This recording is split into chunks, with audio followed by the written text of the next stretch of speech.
So ఈరోజు ఈ factory ఇక్కడ వచ్చిందంటే కాళేశ్వరం జలాలు ఈ భూమిని ముద్దాడడం వల్ల, ఈ ప్రాంతంలో తేమ శాతం పెరగడం వల్ల, ఈ జిల్లాలో రిజర్వాయర్లు కట్టడం వల్ల, ఈ ప్రాజెక్టు ద్వారా చెరువులు నింపడం వల్ల ఈ ప్రాంతంలో ఆయిల్ పామ్ సాగుకు యోగ్యంగా మారింది. నేను గౌరవ మంత్రి గారిని కూడా కోరుతా ఉన్నా, ఈ మధ్య నేను రైతుల్ని కలిసినప్పుడు సెకండ్ లైన్ ఆఫ్ డ్రిప్ ఒకటి ఇప్పించండి అని రైతులు పదే పదే కోరుతున్నారు. మొక్క పెరిగినాక నీళ్లు సరిపోతలేవు, సెకండ్ లైన్ వేయాలంటే సొంత డబ్బులతో వేసుకోవాల్సి వస్తుంది. ప్రభుత్వం ఇంత చేస్తూ ఉంది కదా, ఆ రెండవ లైన్ డ్రిప్ కూడా ఇప్పించాలని చెప్పి కోరుతా ఉన్నారు. దయచేసి మంత్రి గారు ఆయిల్ పామ్ రైతుల పక్షాన మీరు హెల్ప్ చేయాలని చెప్పి కూడా కోరుతా ఉన్నా. నాకు చాలా సంతోషం ఏంటంటే మొన్న రాష్ట్ర ప్రభుత్వం ఉత్తమ ఆయిల్ పామ్ రైతులను హైదరాబాద్లో సన్మానించారు. అది మా సిద్దిపేట జిల్లా అక్కనపల్లి గ్రామానికి చెందినటువంటి మా నాగేందర్ అనే రైతు అవార్డు అందుకున్నాడు. అంటే మా రైతులు అంత అద్భుతంగా పంట పెంచి దిగుబడి సాధించి కొత్త ప్రాంతమైనా కూడా ఆయిల్ పామ్లో ఉత్తమ రైతు అవార్డు అక్కనేపల్లికి చెందిన నాగేందర్ అనేటువంటి రైతు అందుకున్నాడంటే మా వాళ్ళు ఎంత శ్రద్ధగా చేస్తున్నారో.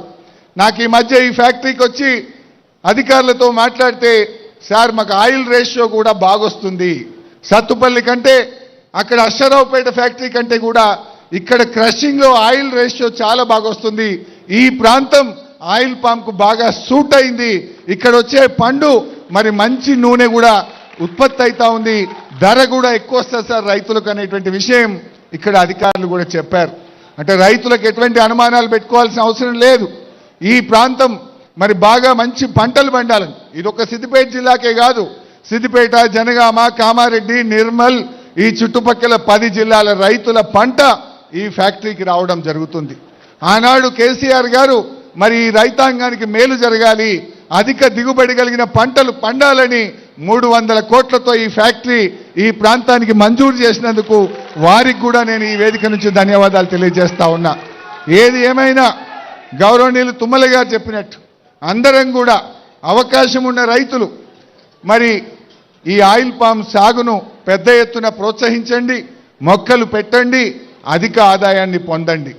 అప్పుడప్పుడు నేను అడుగుతుంటే గ్రామాల్లో వెళ్తే కోతులున్నాయి సార్ అంటున్నారు, అప్పుడప్పుడు కొన్ని చోట్ల మాట్లాడిస్తే నెమళ్ళ బాధ ఉన్నది సార్ అంటున్నారు, కొన్ని చోట్ల ఇంకా వేరే పంట వేయచ్చు కదా అంటే వాళ్ళు రకరకాల ఇబ్బందులు చెప్తున్నారు. అడవి పందుల బాధలేంది, కోతుల బాధలేంది, నెమళ్ళ బాధలేంది, దొంగల బాధలేంది, వడగళ్ళ వానతో ఇబ్బంది లేనిది, అధిక వర్షాలతో ఇబ్బంది లేనిది, తుఫాను వచ్చినా కరువు వచ్చినా ఇబ్బంది లేని పంట ఆయిల్ పామ్ పంట.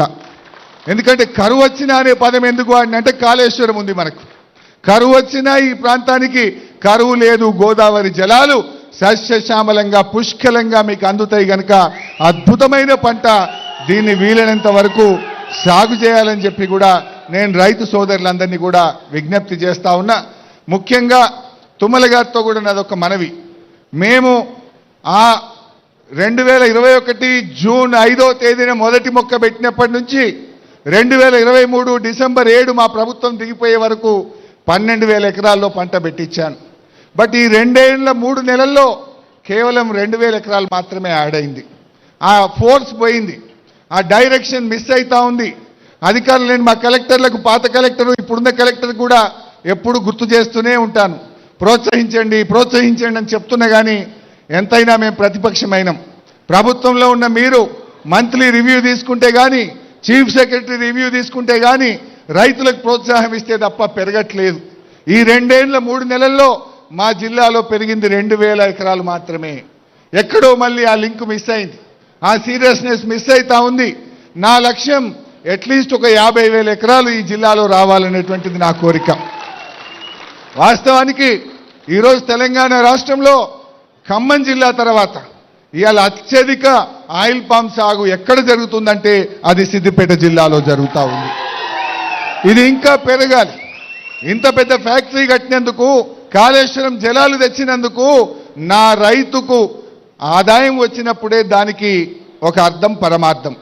గదే వరి పెడితే, గదే మనము సన్ఫ్లవరో మొక్కజొన్న పెట్టుకుంటే 50,000 60,000 మిగులుతున్నాయి, కానీ 1,50,000 మిగిలే విధంగా ఎకరాన 2 లక్షలు మిగిలే విధంగా నా రైతుకు మేలైతే నా జన్మకు సార్థకత. నాకు కావాల్సింది అంతకు మించింది ఏం లేదు. అన్నీ చూసాం, ఎమ్మెల్యే చేశాం, మంత్రి చేశాం, కానీ రైతుల కళ్ళల్లో ఆనందం కావాలి. సత్తుపల్లిలో తుమ్మల గారి గ్రామంలో ఏ బంగ్లాలు, ఏ కార్లు అయితే రైతుల ముందు ఇళ్ల ముందు చూశానో అది నేను బతికుండంగా నా ప్రాంత రైతుల ఇండ్ల ముందు చూడాలన్నదే నా కోరిక. అంతకు మించిన కోరిక ఏం లేదు.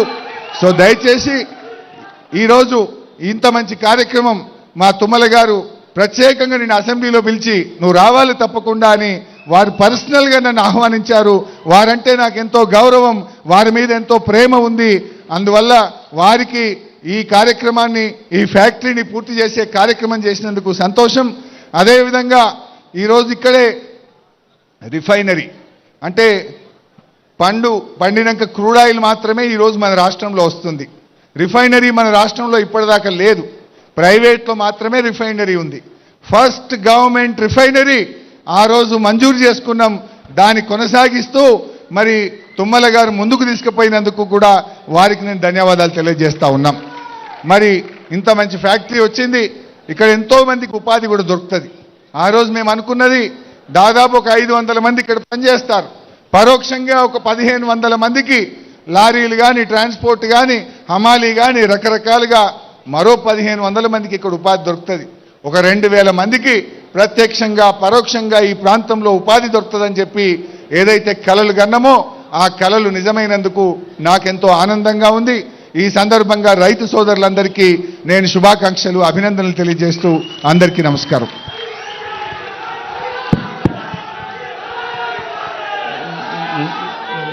మళ్ళీ తగ్గిపోతాయి.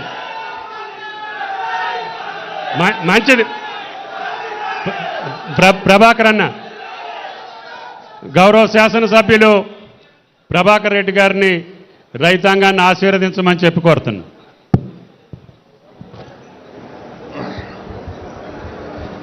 గౌరవనీయులు పెద్దలు, వ్యవసాయ శాఖ మంత్రివర్యులు, నాకు పెద్దన్న లాంటి వాడు తుమ్మల నాగేశ్వరరావు గారికి, అదేవిధంగా గౌరవనీయులు మరి స్థానిక శాసనసభ్యుడు హరీష్ రావు గారికి, మరి మా శాసన మండలి